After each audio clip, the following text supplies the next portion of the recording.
you said Guru Nanak Dev's presence in Ayodhya, how it played the case, you being a litigant. Okay, I'll share you the document with you. There were a lot of evidences, and it was like they were answering all. It was very well planned. Rajiv Dhawan on the other side, he was well equipped with all the answers. Parasaran, sir, yes, I mean, it was between two giants, rather to say, and we were pygmies. So what I did was squirrel's job in making Ram Setu. But that does count. That does count. Yeah, yeah, and squirrel became the most loving element of Ram Ji.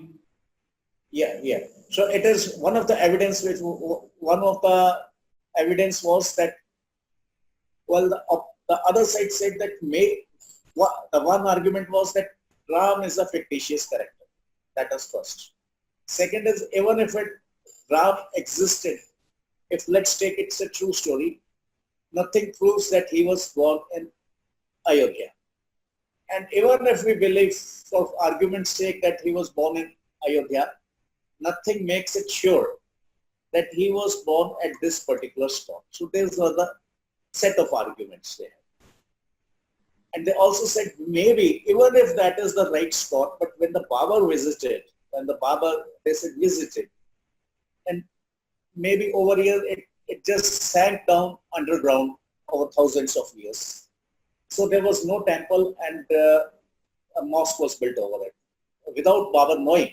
One, there was no temple, and even if there was there, the Babur didn't know, because no temple existed at that point of time in Babur.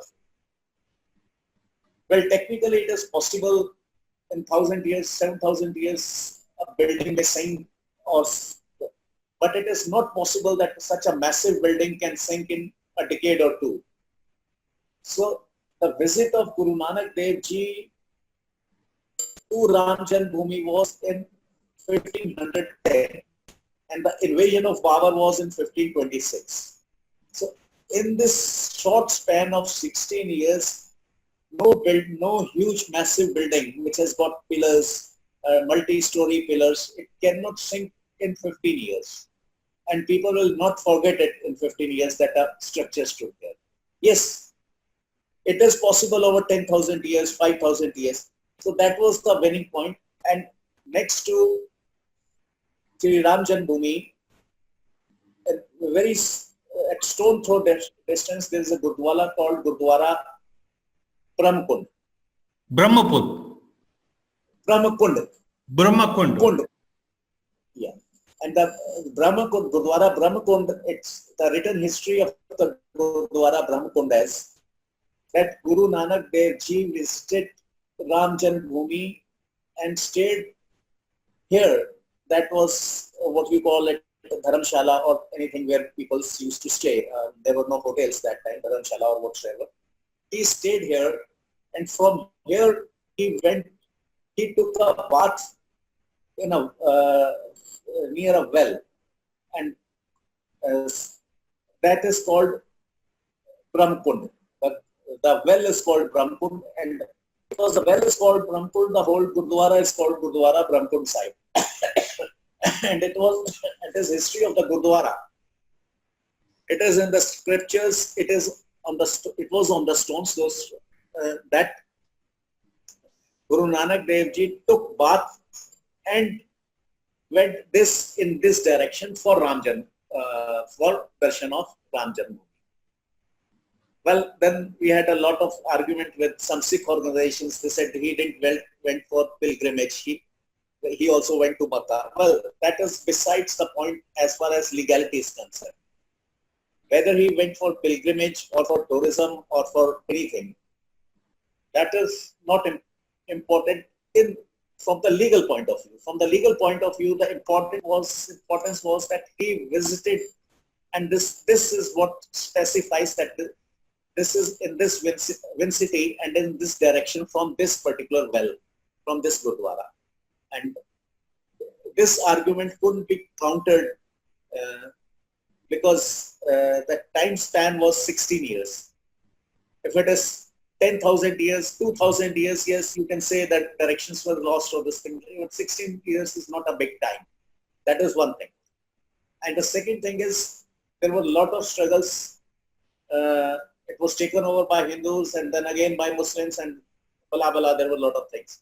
But after the British came and after the Khalsa Raj was over in Punjab, and Mughals were also Mughals also finished in Delhi. So it was not a Mughal Delhi and it was not a Khalsa Lahore that time. The British were there and the sections, what we called IPC was already there. So the first FIR for forcing out the security